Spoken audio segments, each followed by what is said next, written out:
Comment allez-vous? J'espère que vous allez bien. Alors aujourd'hui, on va se retrouver pour une petite vidéo. Les gars, aujourd'hui, on va tout simplement parler du béton armé qui est très important pour le génie civil, pour la résistance de nos structures. Alors, à la fin de cette vidéo, vous devez être capable de reconnaître pourquoi on met les armatures sur la partie inférieure de la poutre, pourquoi des aciers de montage, pourquoi les cadres et les étriers, tout ça, donc vous allez connaître tout ça donc dans cette nouvelle vidéo. Alors je vous invite à vous abonner, à liker et à partager pour donner de la force à cette chaîne qui est tout simplement là pour vous. Sans trop parler, on va directement aller au but du sujet. Alors les gars, en ce qui concerne en fait le béton armé, il faudra connaître trois notions fondamentales donc pour étudier le béton armé. Et ces trois notions sont tout simplement la compression simple, la traction pure, mais aussi la flexion simple. En fait, c'est quoi la compression simple? Par exemple, on dit qu'un poteau est comprimé ou bien qu'il supporte un effort de compression lorsque l'effort qu'il supporte a tendance à l'écraser. C'est-à-dire, lorsqu'on comprime par exemple un objet, on a l'impression que sa hauteur diminue et en même temps, on a l'impression que sa largeur augmente. Donc, on va donner des exemples. Ne vous en faites même pas.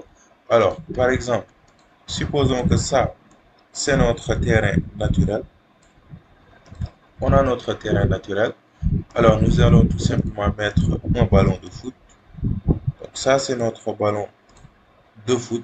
Maintenant, si j'exerce un effort sur ce ballon, donc si par exemple je pose mon pied sur ce ballon qui n'est pas très gonflé, vous allez voir que la hauteur donc du sol à mon pied donc va diminuer, mais en même temps vous allez voir que le rayon du ballon a augmenté. Donc c'est ça qu'on appelle la compression simple. Donc on a comprimé l'objet, sa hauteur a diminué et en même temps le rayon du ballon a augmenté. C'est ça qu'on appelle les gars la compression. Et retenez que le béton, c'est un matériau qui résiste très bien à la compression. Maintenant, c'est quoi la traction? En fait, un élément est tendu lorsque l'effort qu'il supporte a tendance à l'allonger jusqu'à le casser en deux. Donc, supposons par exemple qu'on a un seau d'eau, comme ceci.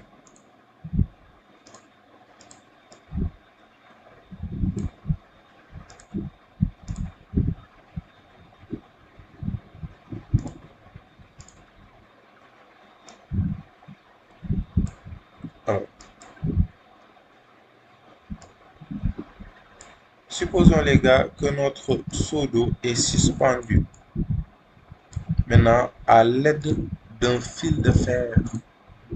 Donc ça c'est notre fil de fer. Notre seau est suspendu à l'aide d'un fil de fer. Maintenant, si on augmente le poids de notre seau, c'est-à-dire si on met des objets sur notre seau, le poids de notre seau va augmenter.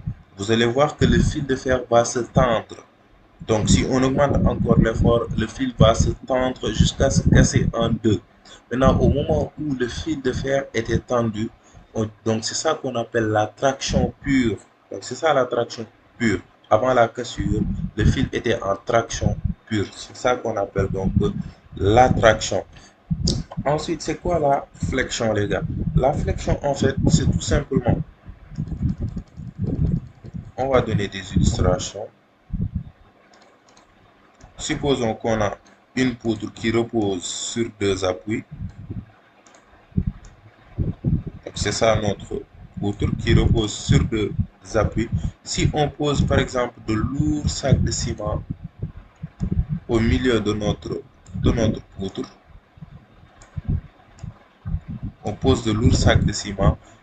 Donc si on augmente les sacs de ciment, on augmente l'effort, vous allez voir qu'il va y apparaître des fissures verticales sur la partie inférieure au milieu de la poutre. Vous allez voir ici donc il va y apparaître des fissures verticales.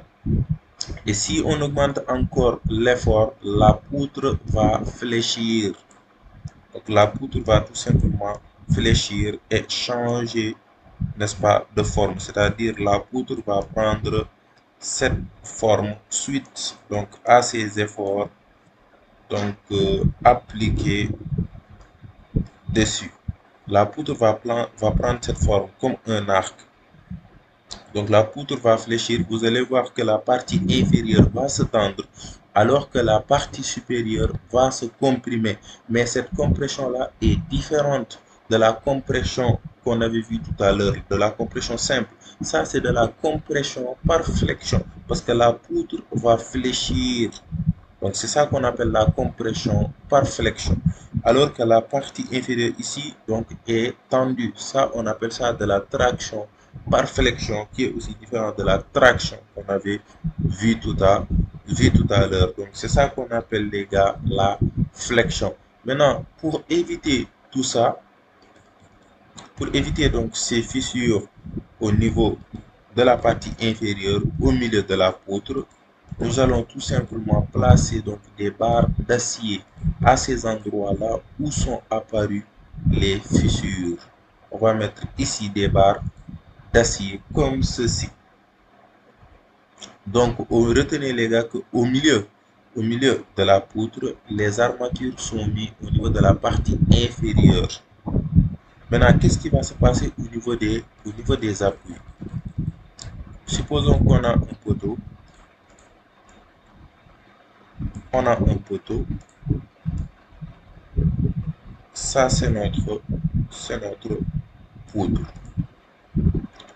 Maintenant, si par exemple, donc il y a des efforts dans ces parties,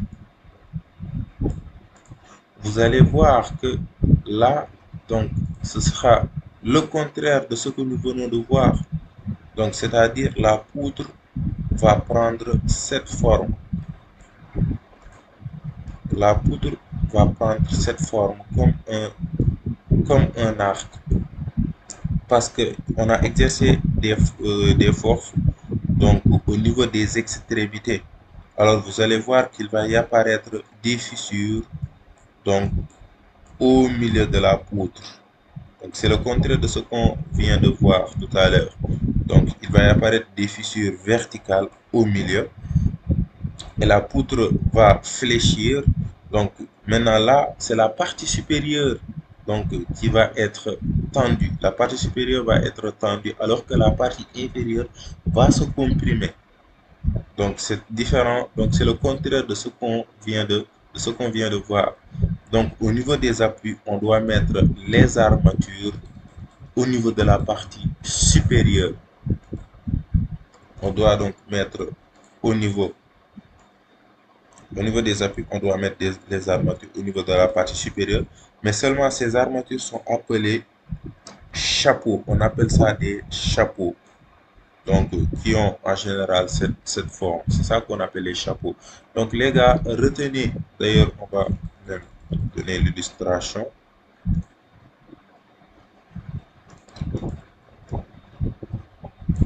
On a une poutre qui va reposer sur 3 appuis.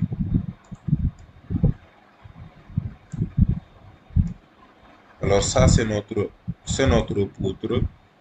Donc, pour éviter les fissures, vous allez tout simplement mettre des armatures au niveau de la partie inférieure, au milieu de la poutre.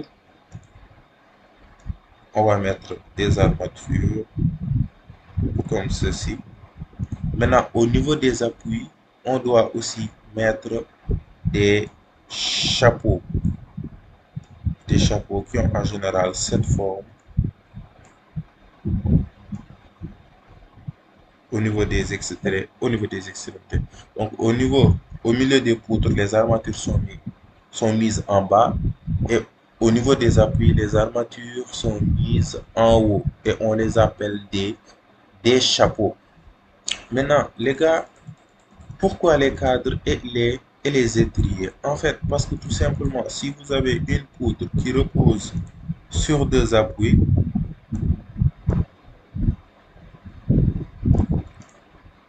malgré le fait que vous avez mis des aciers au niveau de la partie inférieure, au milieu de la poutre, mais aussi des chapeaux au niveau des appuis. Certes, vous l'avez mis, mais si on augmente l'effort sur la poutre, c'est-à-dire si la poutre donc subit le poids d'éléments plus lourds, donc il va y apparaître des fissures au niveau des appuis, des fissures inclinées. Donc, ces fissures inclinées, c'est ça qu'on appelle l'effort tranchant. Et on dit que l'effort tranchant est très important au niveau des appuis, c'est-à-dire parce que les appuis reçoivent donc plus de charge. Donc, c'est à ces endroits-là que va apparaître donc l'effort tranchant. Maintenant, ces fissures donc, vont se propager jusqu'au milieu de la poutre si on augmente donc les efforts exercés sur la poudre. Et pour éviter cela, on va littéralement donc poudre notre poudre pour éviter l'effort tranchant. Maintenant, ces fissures, les gars, sont différentes des fissures observées tout à l'heure qui étaient droites. Ces fissures-là sont inclinées. Donc, on dit environ à 45 degrés. Donc, ces fissures sont différentes de celles observées au milieu de la poutre. Donc, avant de mettre les barres d'acier, les fissures qu'on avait vues tout à l'heure sont différentes des fissures de l'effort tranchant, donc qui apparaissent au niveau des appuis et qui se propagent au milieu de la poudre si on augmente l'effort. Maintenant, pour corriger cela, on va tout simplement mettre des cadres et des étriers pour coudre littéralement notre poudre. Donc, maintenant, les cadres, on les met comme ça.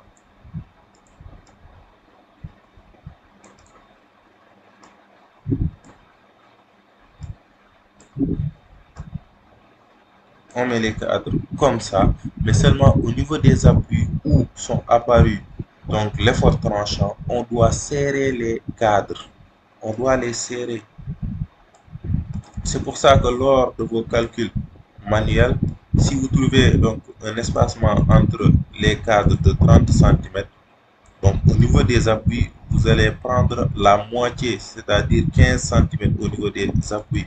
Ensuite, vous allez prendre les 30, donc vers le milieu, c'est-à-dire au niveau des appuis, vous serrez les cadres. Maintenant, vers le milieu, vous allez espacer progressivement vers le milieu de la poutre.